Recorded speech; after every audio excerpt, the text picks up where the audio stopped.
Hello guys! Ngayon ay magluluto tayo ng adobong pusit. Ito yung pusit ko, konti lang kasi ako lang ang kakain. At ito yung mga ilalagay natin, soy sauce, oyster sauce, at saka isang tomato, at saka garlic. Since wala akong mga guys, onion, ginger na lang yung ilagay ko. At saka itong pepper. At saka itong chili oil kasi wala akong chili na fresh.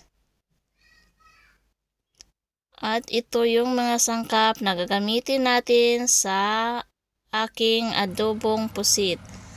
So simulan na natin ang pagluluto. Maglagay tayo ng oil. Pag mainit na yung oil, ilagay natin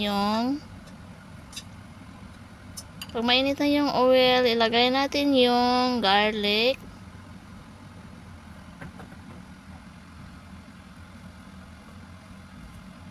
Lagay na natin ang garlic. At saka antayin natin hanggang mag golden brown siya. Saka natin ilagay yung ginger. Ginger na lang yung ginamit ko guys kasi wala akong wala akong onion. Pero mas maganda talaga pag may onion mga guys. At ilagay na natin yung ginger. Pag maano na yun mga guys, itong ginger, sunod na natin yung tomato.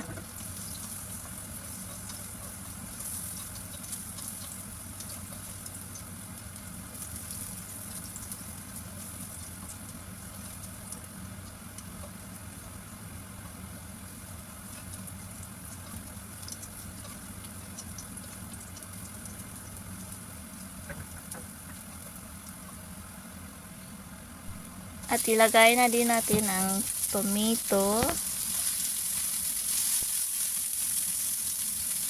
At saka halo lang ng halo.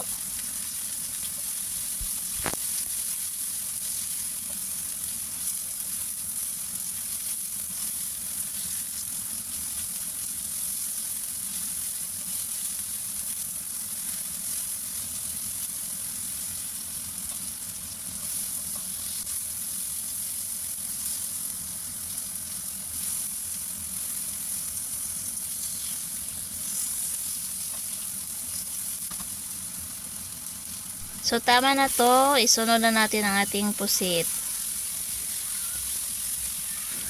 At haluin lang natin mabuti.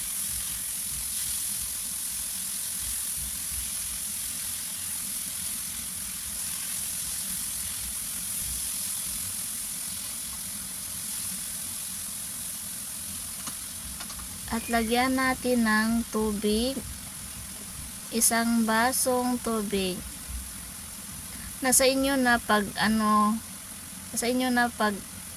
yung tubig na ilalagay nyo, kung konti lang. Sa akin, isang basong tubig nilagay ko. Kasi anuhan pa ko to, pakuluan. Takpan natin, pakuluan natin. At ayan. Pagkatapos ko pinakuluan ng 5 minutes, ilagay na natin yung soy sauce at saka oyster sauce. Pinakuluan ko muna siya ng 5 minutes. At pagkatapos din natin ito ilagay yung oyster sauce at saka soy sauce, pakuluan din natin ng mga 10 minutes. Nasa inyo na din kung gusto nyo talagang malasa. Sa akin, pinakuluan ko siya ng 10 minutes, yung medium lang yung apoy. At saka ilagay na natin yung pepper. At saka takpan din natin ulit. Antayin natin ang 10 minutes.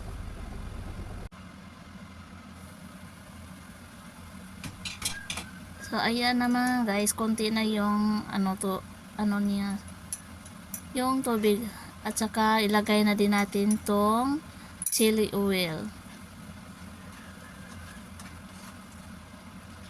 Mas masarap sana kung yung chili natin talaga fresh, kaso wala akong presko na chili kaya ginamit ko na lang itong chili oil.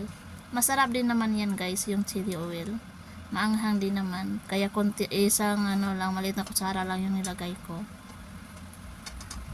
Ayan, takpan natin yan ulit. Hanggang sa na talaga, matuyo na yung niya mga guys, yung sabaw niya.